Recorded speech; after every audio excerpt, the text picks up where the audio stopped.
So we just arrived in a small town about an hour from the Bible school, and in a few minutes all the Bible school students will be showing up here to this property. There's a Christian man who's allowing us to use this place, and today will consist of a lot of things: some prayer, worship time, some training, as well as going door to door and possibly in the streets if the weather holds up well, and inviting people out to a service that'll take place at 8 o'clock, just a time of testimony and worship and sharing the gospel. And so we're really believing God's going to just give us divine appointments with people as we talk with them, and there's been a lot of time of prayer and preparation going into these 3 days. So the Bible school students will be here Wednesday, Thursday, and Friday, staying in the town and sharing the gospel and inviting people out. We'll be here all day today, Brittany and I, and then tomorrow we're going to be traveling a little bit around the country and heading back on Friday. And so just anticipating the Lord doing great things.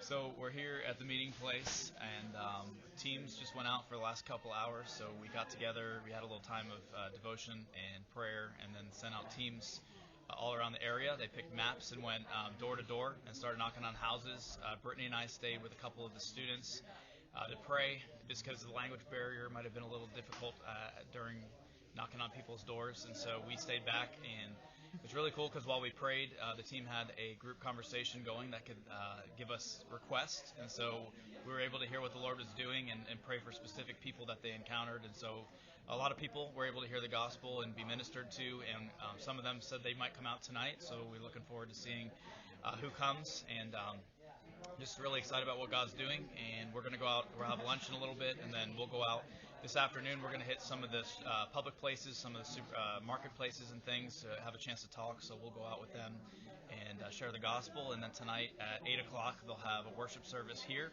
and we'll see who comes out and get a chance to share the gospel and testimonies with the people of the community as they come. So it's Thursday morning, and Brittany and I got back really late last night from the evangelism campaign.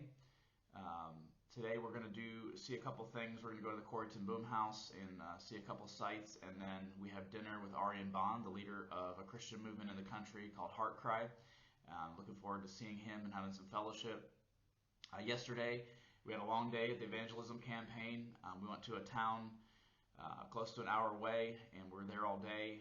After lunch, Brittany and I had a chance to go out with a couple of people. Brittany went with Rihanna, who's a Bible school student I met 2 years ago, and I went with Leander, and we went into the town in the marketplace and got a chance to share with people. Some spoke English, so we were inviting them out to a meeting we had last night, and also just had a chance to share my testimony with a couple people and get a chance to share the gospel. And so it was really interesting to be able to talk to the people and just kind of see some of their thoughts and insights of what they thought about God.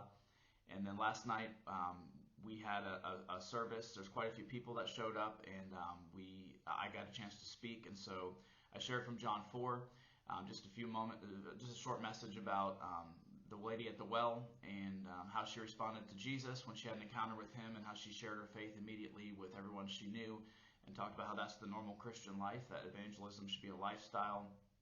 And afterwards, the students had Brittany and I, that was the last time we would see them, and so they gathered all around us and prayed for us, and we sung Amazing Grace together. And it was really a really nice moment of just having a chance to say goodbye to them, and several of them shared how much the teachings over the last week impacted their lives, and so that was really a beautiful thing. And then we got a little bit of rest last night. We'll be doing a little bit of sightseeing today and have our meeting, and then we fly out in the morning. And so it's been a really busy but really fruitful time of ministry, and we really appreciate those who are praying and following along with us. It's been a really great time in the Lord.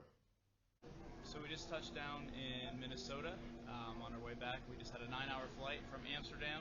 Really long flight, but not too bad, not too much turbulence, and made it here to Minnesota. So we've got our last leg of the race to Dayton. We should get in about 6 o'clock U.S. time, and that's midnight Amsterdam time, so we'll have to catch up on sleep, but after this I'll record one last video. I'll do an update just on some of my thoughts about the trip and all that God did, and just kind of give us some final thoughts, and then close out the vlog that way. So we'll have that last clip, and then we'll be done for this the last couple weeks of ministry.